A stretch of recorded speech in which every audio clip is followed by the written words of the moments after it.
여러분 기억하시면서 집에서도 한 주간 동안 잘 읽고 그리고 또 암송해 주시면 고맙겠습니다.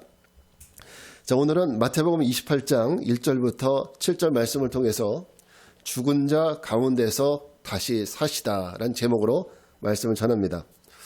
자, 지금이 우리가 교회 절기적으로 강림절인 거 아시죠? 강림절. 예수님이 오시기를 기다리는 이런 강림절, 대림절이라고 부르기도 하고, 네, 대림절, 강림절 이렇게 부르기도 합니다. 자, 오늘도 우리는 지난주에 이어서 여기 앞에 보시면 초를 하나 더 밝혔습니다. 지난주에 진보라색 초를 밝혔고 이번 주에는 두 번째 연보라색, 보라색인데 약간 색이 빠진 연보라색 초를 밝혔습니다. 자, 이 연보라색 초의 의미는 회개입니다. 우리가 주님 오실 때까지 우리가 뭘 해야 되느냐? 회개를 해야 돼요. 우리의 죄에 대해서 회개하면서 주님 오심을 기다리는 거예요. 여러분 주님 오심을 잘 기다리고 계시나요? 그러시기 위해서는 잘 회개하시면서 기다리셔야 됩니다. 예수님이 이 세상에 오셔서 선포하신 그 복음의 말씀이 뭐였냐면 회개하라 천국이 가까웠다 이 말씀이셨어요. 우리가 천국에 들어가기 위해서는 그래서 회개가 필요하다는 겁니다. 회개의 복음을 선포하셨는데 회개만이 은혜와 구원의 주님을 맞이할 수 있는 유일한 방법입니다. 자, 오늘도 우리가 함께 예수 그리스도에 대한 우리의 믿음의 고백, 사도신경을 통해서 계속적으로 우리가 보고 있는데 예수님에 대한 믿음의 고백을 새롭게 하는 이런 귀한 시간 됐으면 좋겠습니다. 오늘 우리가 함께 나눠봐야 될 예수님에 대한 신앙 고백은 바로 이겁니다. 띄워주세요. 자, 우리 같이 한번 읽어볼까요? 시작. 장사된 지 사흘 만에 죽은 자 가운데서 다시 살아나셨으며. 여러분 매일 예배 때마다 사도신경 할 때마다 암송하는 거예요. 이 말씀 예수님이 장사된 지 사흘 만에 죽은 자 가운데서 다시 살아나셨다. 이 말씀 처음 들으시는 분 없으시죠? 자, 우리가 예수님이 인간이 되시고 또 수치와 조롱을 당하셔서 죽으신 사건. 원래 예수님이 원래 하나님이셨잖아요. 하나님이신 예수님이 인간의 옷을 입으시고 인간이 되시고 이 땅에 오셔서 수치와 조롱을 입으시고 그리고 죽기까지 하셨다. 이것을 우리는 뭐라고 얘기하느냐? 예수님의 낮아지심이라고 얘기해요. 하늘에 계신 하나님이 이 땅에까지 내려오신 이 사건이에요. 다시 말해서 하나님이신 예수님이 하나님의 신분을 내려놓고 보좌를 내려놓고 인간이 되시고 그리고 죽으셔서 마침내 어디까지 내려가셨어요? 무덤에까지 내려가셨잖아요. 이것이 바로 예수님의 낮아짐의 사건입니다. 빌립보서 2장 6절부터 8절 말씀을 한번 같이 읽어볼까요? 시작. 그는 근본 하나님의 본체시나 하나님과 동등됨을 취할 것으로 여기지 아니하시고 오히려 자기를 비워 종의 형체를 가지사 사람들과 같이 되셨고 사람의 모양으로 나타나사 자기를 낮추시고 죽기까지 복종하셨으니 곧 십자가에 죽으심이라. 아멘. 이 빌립보서 2장 6절부터 8절 말씀 보게 되면 분명히 알려주는 게 있어요. 원래 예수님은 하나님이셨다는 거예요. 근데 하나님이셨는데 그 예수님이 하나님과 동등됨을 취하지 아니하시고 자기를 낮추시고 비우셔서 인간이 되시고 죽기까지 복종하셨다. 여러분 이거 이해하시겠어요? 하늘에서 어디까지? 무덤에까지. 가장 높은 곳이 어디예요? 하늘. 가장 낮은 곳이 어디예요? 땅. 하늘에서 무덤까지 낮아지심. 이것을 우리는 예수님의 비하 사건이라고 얘기합니다. 그럼 예수님이 낮아지셨으면 그 다음에 뭘 해야 돼요? 낮아지셨으니까 이제 올라가셔야 되잖아요. 높아지셔야 되죠. 다시. 그래서 반대로 하늘로 올라가셔서 원래 계셨던 곳으로 올라가셔서 원래 계셨던 하나님 보좌 우편에 앉아 계시는 것. 이것을 우리는 다시 하늘로 올라가셨다. 그래서 원래 계셨던 자리로 올라가셨다 해서 예수님의 승귀 이렇게 불러요. 승귀. 다시 승천하셔서 원래 자리를 가신 거예요. 자, 그러면 그 과정은 어떻게? 거꾸로입니다. 내려오셨던 그 거꾸로죠. 그래서 처음에 이 승귀의 사건이 있기 위해서는 예수님이 죽으셨던 그 자리에서 다시 살아나셔야 되고, 그죠? 살아나시고, 그리고 다시 하늘로 올라가셔야 되고, 마지막은 예수님 보좌 우편에 계시는 것까지. 이것이 예수님의 승기의 과정입니다. 자, 히브리서 12장 2절 말씀이에요. 한번 다시 읽겠습니다. 시작. 믿음의 주여 또 온전하게 하시는 이인 예수를 바라보자. 그는 그 앞에 있는 기쁨을 위하여 십자가를 참으사 부끄러움을 개의치 아니하시더니 하나님 보좌 우편에 앉으셨느니라. 예수님께서 이제 십자가를 다 이기시고 죽음을 이기시고 다시 어디로 가셨어요? 하나님의 보좌 우편, 원래 계셨던 그 자리로 돌아가셨다는 거예요. 자, 그럼 예수님이 비하 왜 낮아지셨느냐? 예수님이 낮아지신 이유는 뭡니까? 예수님 죄 때문에 죽으신 거예요? 맞아요. 그것은 자, 예수님은 인류를 대속하시기 위해서 낮아지신 거죠. 그럼 왜 낮아지셨는데? 그 낮아지셨던 예수님이 다시 부활해서 또 하늘로 올라가셨죠. 그래서 보좌 우편으로 가셨는데 예수님께서 죽으셨던 자리에서 다시 하나님 보좌 우편으로 원래 계셨던 자리로 다시 돌아가신 이유는 뭘까요? 그것은 구원받은 자들의 주와 그리스도가 되시기 위해서 다시 원래 자리로 돌아가시는 거예요. 예수님께서 이 땅에 오신 이유는 인류의 모든 죄를 대속하시기 위해서 오셨다면 예수님께서 다시 부활하시고 하늘로 올라가셔서 하나님 보좌 우편에 계셔야 되는 이유는 그분이 이제 구원받은 자들의 뭐가 된다? 주와 그리스도가 되기 위해서 이제 보좌 우편으로 가신 거죠. 그래서 하늘과 땅의 모든 권세를 가지고 다스리시고 또 심판하시기 위해서 언젠가 다시 오시겠죠. 그 가운데 오늘 우리가 나눌 고백은요, 예수님의 비하와 승기가 이루어지는 장면인데요. 먼저 우리가 고백해야 될 첫 번째 고백은 이겁니다. 예수님의 장사됨의 고백이에요. 예수님의 장사되었다. 누가복음 23장 50절부터 53절입니다. 같이 읽겠습니다. 시작. 공의 의원으로 선하고 의로운 요셉이라 하는 사람이 있으니 그들의 결의와 행사에 찬성하지 아니한 자라. 그는 유대인의 동네 아리마대 사람이요 하나님의 나라를 기다리는 자라. 그가 빌라도에게 가서 예수의 시체를 달라 하여 그를 내려 세마포로 싸서 아직 사람을 장사한 일이 없는 바위에 판 무덤에 넣어두니. 우리의 신앙 고백 가운데 분명해야 될, 아주 확실해야 될, 여러분 의심하면 안 되는 그런 상황이 있는데, 그래서 뭐냐? 예수님이 죽은 것이 사실이라는 거예요. 예수님이 돌아가신 사건에 대해서. 그 당시에 많은 사람들이 예수님이 죽은 것이 사실일까라는 의심을 품었어요. 혹시 제자들이 지어낸 거짓말이 아니냐, 이런 얘기들도 있었습니다. 근데 우리가 여기에 대한 분명하고 확실한 믿음이 있어야 예수님이 우리의 죄를 지고 십자가에서 죽으셨다는 이런 분명한 확신이 있어야 합니다. 왜? 예수님이 우리의 죄를 대속하기 위해서 죽으셨다면서요. 내 죄를 위해서. 그런데 만약에 나는 그분이 죽은 것을 안 믿는다. 그럼 내 죄는 어떻게 되는 거예요?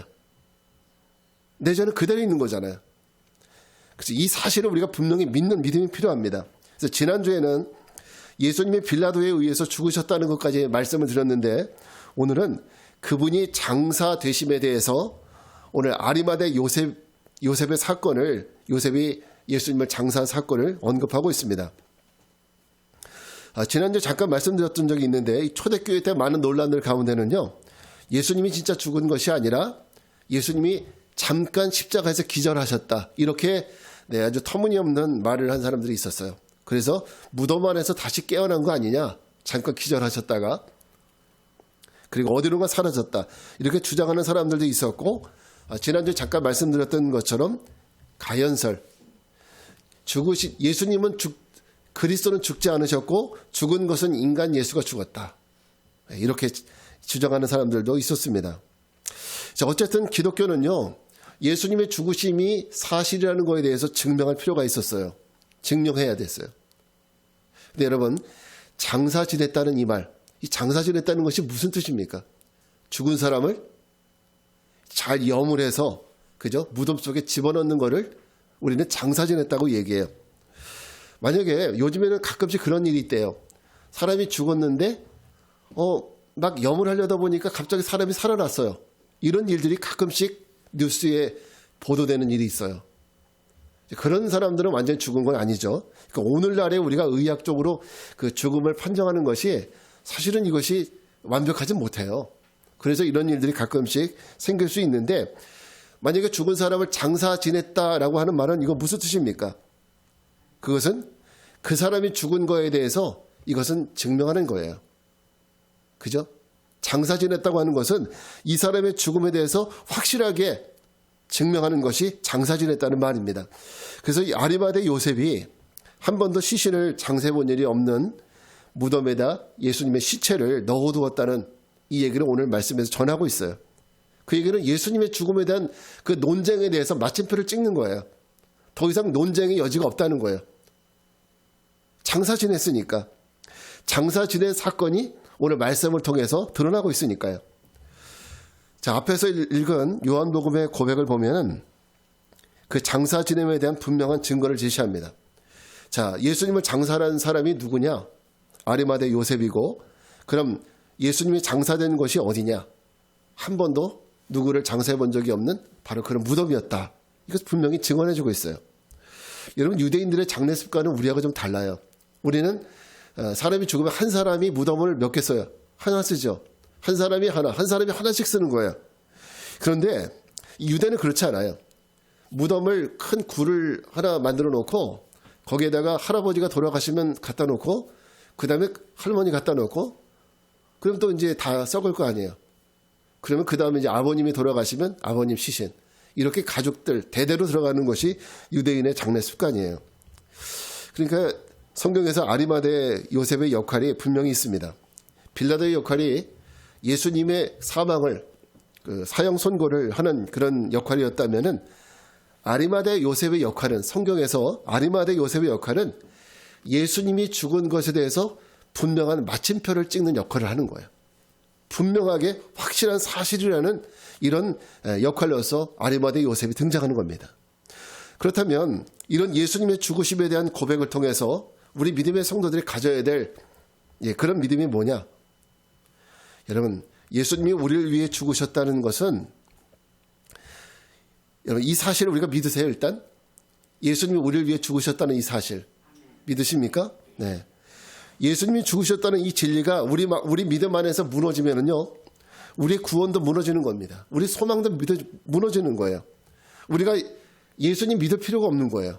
교회 나올 필요가 없는 거죠. 예수님이 죽으셨다는 이 사실을 믿어지지 않으면. 여러분 안에 이 사실이 믿어지는 은혜가 있길 바랍니다.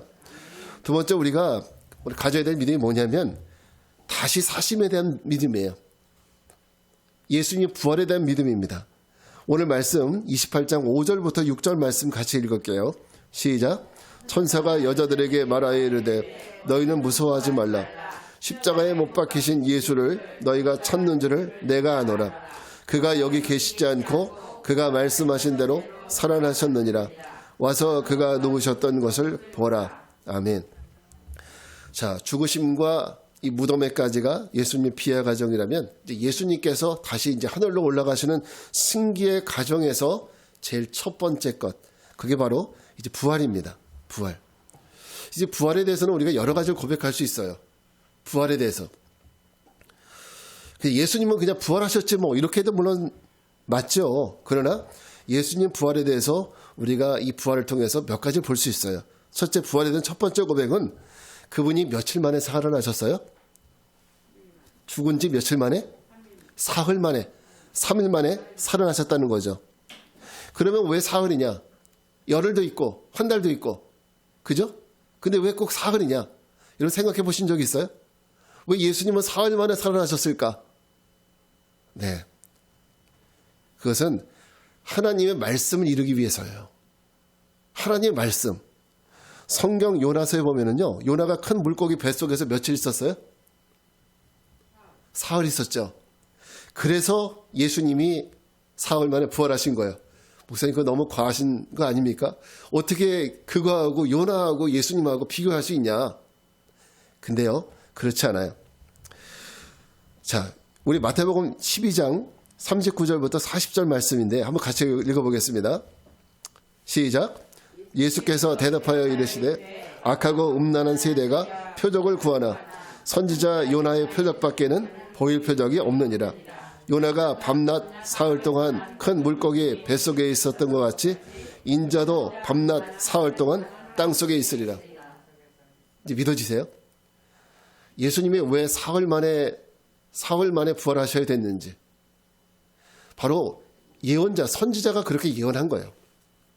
사흘 만에 예수님이 부활하실 거에 대해서 선지자가 예언을 했다고요. 사흘 만에 부활하신 그분이 바로 메시아예요. 오늘 예수님이 열흘이 아니라 한 달이 아니라 사흘 만에 부활하셨어야 되는 이유가 바로 여기 있는 겁니다. 여기 얘기했었던 지금 예수님이 서기관과 바리새인들이 표적을 보여달라고 하니까 예수님께서 말씀하시기를 내가 보여줄 표적은 다른 게 아니라 요나가 물고기 뱃속에서 사흘 동안 있었던 것처럼 인자가 무덤 속에 사흘 동안 있는 거, 이 표적밖에 보일 것이 없다. 그래서 직접 요나의 사건을 사용하신 거죠. 이 말은 예수님이 죽으셨다가 다시 살아나는 이 사건이 철저히 누구의 말씀을 이루시기 위해서요? 하나님 말씀을 이루시기 위해서. 하나님 말씀을 이루시기 위해서, 다시 말해서 하나님 말씀 뭐냐? 즉 인간을 구원하시기 위해서 말씀하신 하나님 말씀을 이루시기 위해서 사흘이라는 시간이 필요했다는 거죠. 자, 그럼 부활에 대한 두 번째 고백은 뭐가 필요하냐? 예수님이 죽은 자들 가운데서 다시 살아나셨다는 거예요. 그죠? 죽은 자들 가운데 살아나셨다는 거죠. 자, 그럼 여기 보면은 죽은 자들 가운데 살아나셨다고 했는데, 그 죽은 자들은 누구냐? 자, 예수님이 죽으실 때 이미 그 지역에는 많은 무덤들이 있었어요. 지금도 예루살렘에 가보면은요, 예루살렘 주변에 엄청나게 많은 무덤들이 있어요. 예루살렘 성을 중심으로 해서 바로 그 갈멜산이 아니라 그 예루살렘 동쪽 편을 해서 그쪽으로 해서 계속적으로 감람산이죠. 감람산 쪽으로 그 무덤들이 굉장히 많이 있어요. 근데 예수님 때에도 마찬가지로 이와 같이 죽은 사람들이 너무너무 많은 거예요. 근데 그 많은 시신 중에서 오직 누구의 시신만 살아나요? 예수님의 시신만 살아나더라는 거죠. 그러니까 부활이 아무나 다 되는 것이 아니라 예수님만 부활하셨다라는 것을 보여주는 겁니다. 이것은 우리에게도 굉장히 큰 은혜와 믿음을 줍니다. 어떤 믿음을 줄까요? 예수님이 부활의 첫 열매라면서요. 그죠? 예수님이 부활의 첫 열매면 나머지는 어떨까요? 나머지 우리들은 똑같이 부활한다는 거예요. 여러분 지금 겨울은 감귤철이죠? 그죠? 귤 요즘 많이 드시죠? 근데 요즘 귤을 여러분 사다가 드셔보면은 어떤 귤은 굉장히 신 귤이 있고 어떤 귤은 굉장히 단 귤이 있어요. 근데 그거 아세요? 그 단 귤은 한 나무에서 나는 귤은 다 단 거예요. 만약에 한 나무에서 나는 귤이 하나가 시면 나머지가 다 신귤이 되는 거예요. 그러니까 똑같은 토양과 똑같은 위치, 똑같은 나무에서 자랐기 때문에 그렇게 되는 거죠. 그래서 예수님이 우리의 부활의 첫 열매가 되셨다고 말씀하시잖아요. 그러니까 예수님이 우리의 부활의 첫 열매가 되셨어요. 나는 포도나무요, 너희는 뭐라 그랬어요? 가지니. 그러니까 예수님과 우리는 한 나무예요. 예수님은 나무이고 우리는 가지예요. 그러니까 예수님이 부활하셨으니까 우리도 어떻게 돼요? 부활한다는 거죠. 우리가 이런 도식으로 예수님의 부활에 대해서 생각해 볼 수 있고요. 그래서 우리에게 중요한 것은 뭐냐? 우리가 그리스도와 연합되어 있다는 이 사실이 중요한 거예요. 우리가 예수님과 연합되어 있다는 사실. 그러니까 이 사도신경의 이 고백은 모든 사람들에게 해당되는 말이 아니에요. 누구에게만 해당되는 얘기예요? 예수님과 연합된 사람들. 예수님과 연합된 사람들에게만 해당되는 겁니다. 예수님의 부활의 첫 열매가 되시고 우리가 그 예수님처럼 부활할 수 있다는 거죠. 자, 이 부활에 대한 세 번째 고백은요, 다시 살아나시고입니다. 다시 살아나시고. 이 선포는 굉장히 중요한 선포인데, 모든 사람이 다 죽는데, 오직 예수 그리스도만 다시 사셨습니다. 이 말은 곧 예수님이 누구십니까? 이 말은 예수님만 사셨다는 얘기는 예수님이 바로 생명의 주님이시라는 증거가 되는 거예요. 왜? 다른 시체들은 생명이 없잖아요. 그런데 예수님은 생명의 주님이 되시니까, 생명의 주가 되시니까 죽음에서 다시 살 수 있는 겁니다. 다시 말해서 사망조차도 예수님을 이길 수 없게 되는 거죠. 자, 우리 고린도전서 15장 54절부터 55절 말씀 같이 읽겠습니다. 시작. 이 아니함을 입고 이 죽을 것이 죽지 아니함을 입을 때에는 사망을 삼키고 이기리라고 기록된 말씀이 이루어지리라. 사망아 너의 승리가 어디 있느냐? 사망아 내가 쏘는 것이 어디 있느냐? 자, 사망이 예수님을 이길 수 없었듯이 예수님과 연합된 우리들도 사망이 붙들어둘 수 없다. 이 말은 우리가 죽지 않는다는 말이 아닙니다. 우리 육신은 다 죽어요. 이건 뭐 어쩔 수 없어요. 다 죽습니다. 그런데 앞에 고린도전서의 말씀처럼 우리가 지금 입고 있는 육신은 다 어차피 썩어지고 없어질 육신이에요. 그런데 우리가 다시 부활할 때 그 몸은요, 이 썩을 몸이 아니라는 거예요. 우리가 부활할 때 영원히 썩을 몸이 아니라 썩지 아니할 몸으로 부활한다는 거예요.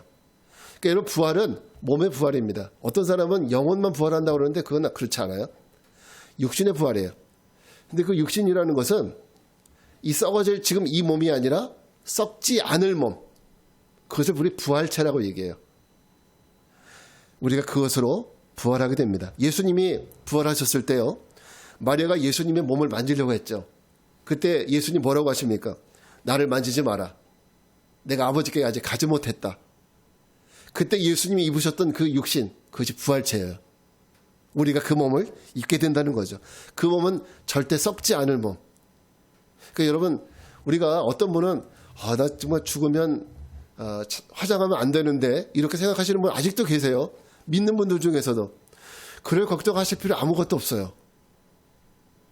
하나님이 무에서 유를 창조하신 하나님이에요. 우리가 죽어서 흩어서 먼지가 된다 할지라도 하나님이 우리 모르세요? 그러니까 우리가 부활할 때 그 몸이 이 썩어질 육신이 아니기 때문에 전혀 걱정하실 필요가 없으세요.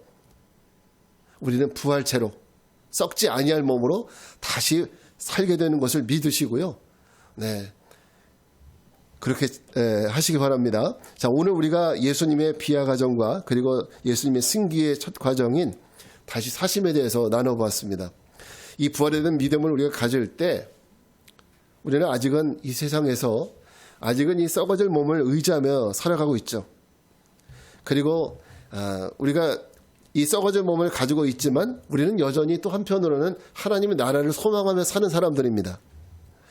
이런 우리들이 부활을 통해서 우리가 가져야 될 소망이 있습니다. 그 소망은 두 가지인데, 하나는 이 땅이 전부가 아니라는 거예요. 이 땅에 누리고 있는 모든 것이 전부가 아니라는 거죠. 믿지 않는 사람들은 이 땅이 전부예요. 이 땅에서 수고하고 더 얻기 위해서 속이고 싸우고 빼앗습니다. 형제들끼리 싸우죠. 이 땅에서 뭔가 얻기 위해서. 그런데 이 땅이 전부가 아니라 영원한 나라가 있다는 거, 이거 우리가 꼭 잊지 말아야 됩니다. 부활을 통해서 우리가 꼭 알아야 될 것은 이 땅이 전부가 아니라 영원한 나라가 있다. 그래서 그렇게 살면 안 된다는 거예요. 두 번째 우리가 알아야 될 것은 하나님께서 주실 유업이 있다는 걸 알아야 돼요. 하나님이 주시는 유업. 자, 우리를 부활시키는 하나님은 우리를 마침내 거룩한 성으로 불러 들으실 거예요. 우리 요한계시록에 말씀하신 거룩한 성 예루살렘으로 불러 들으실 겁니다. 그것을 우리는 천국이라고 부르죠. 그곳에서 우리는 예수님과 더불어서 하나님의 기업을 나누게 될 거예요. 그러니까 우리가 얻어야 할 것이 이 세상에서 물질이 아니라 하늘나라의 영원하신 기업, 이것을 얻기를 소망하며 살아가는 우리 모두가 되시기 바랍니다. 자, 오늘 말씀 결론을 맺을게요. 예수님의 죽으심과 부활에 대한 확실한 믿음이 우리에게 없다면 이 강림절에 예수님이 오심을 기다리는 거 여러분 아무런 소용이 없습니다. 유대인들이 400년 동안 메시아 오심을 기다렸습니다. 그 메시아가 오셔서 그들을 구원해 주시기를 원했는데, 메시아이신 예수님이 오셔서 그들을 구원하는 방식은 정치적으로 강한 힘과 능력으로 군사력으로 싸워서 그들을 해방시키는 것이 아니라, 예수님은 오히려 자기를 비우시고 자기를 죽기까지 자기를 내어주셔서 온 인류를 구원하신 겁니다. 오늘 우리는 이 강림절 두 번째 초를 밝혔습니다. 이 초의 의미는 회개입니다. 우리가 이 강림절에 예수 그리스도를 통해서 더욱 하나님과 평화를 이루고 그리고 또 이웃과 평화하기 위해서 더욱더 회개하며 주님을 기다리는 우리 모두의 삶이 되시기를 주님의 이름으로 축원합니다. 자, 자리에서 일어나셔서 우리 같이 찬양하겠습니다. 살아계신 주.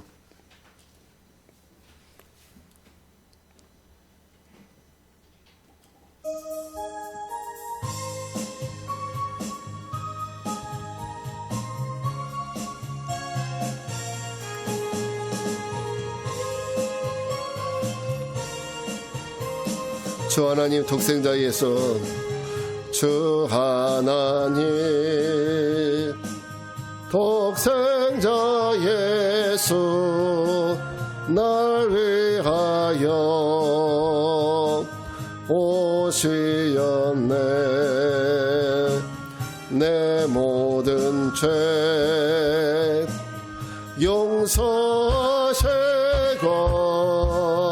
눈에서 부활하신 나의 구세주, 살아계신 주, 살아계신 주,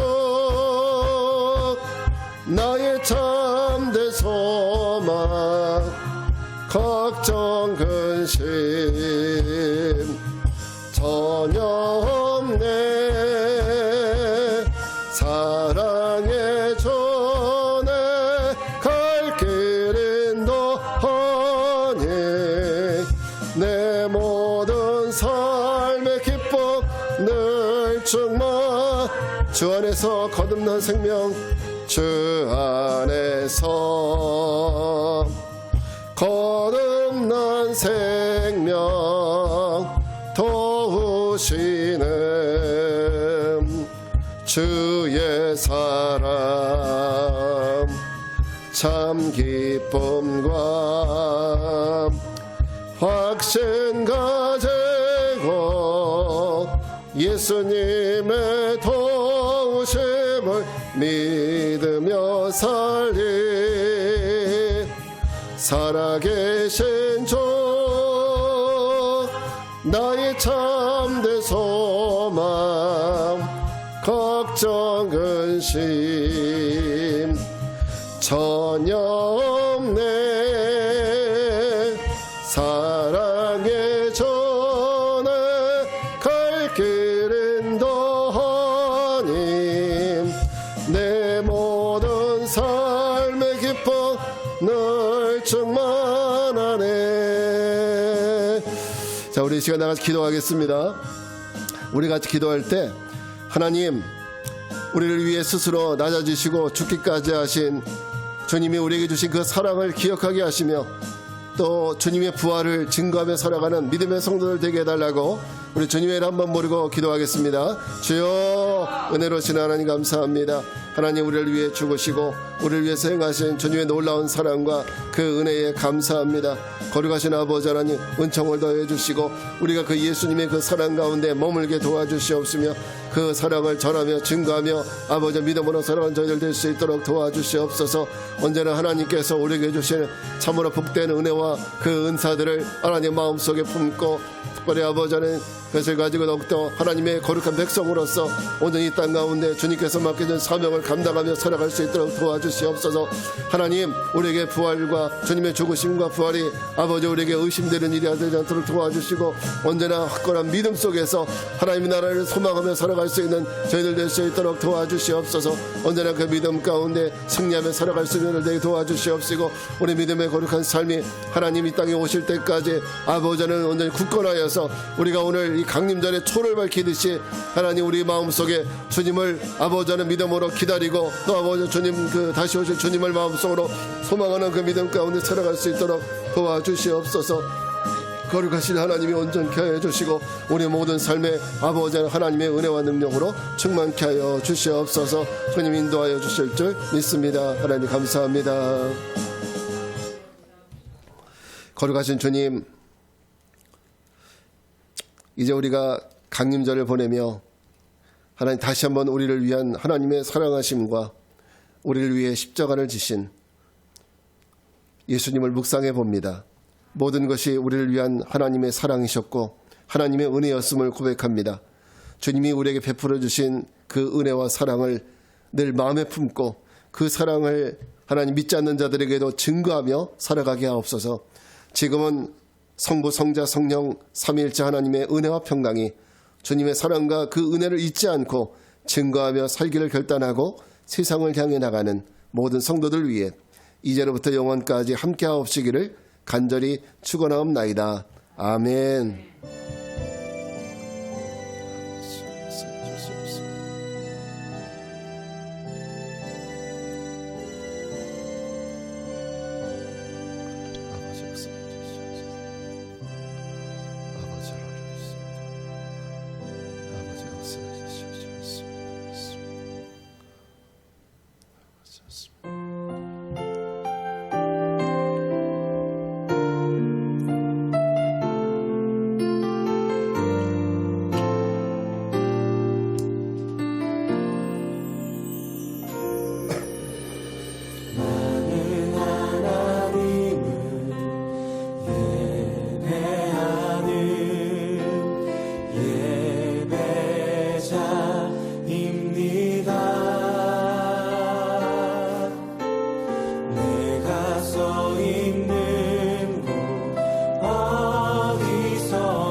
처음부터 고백합시다. 나는 하나님을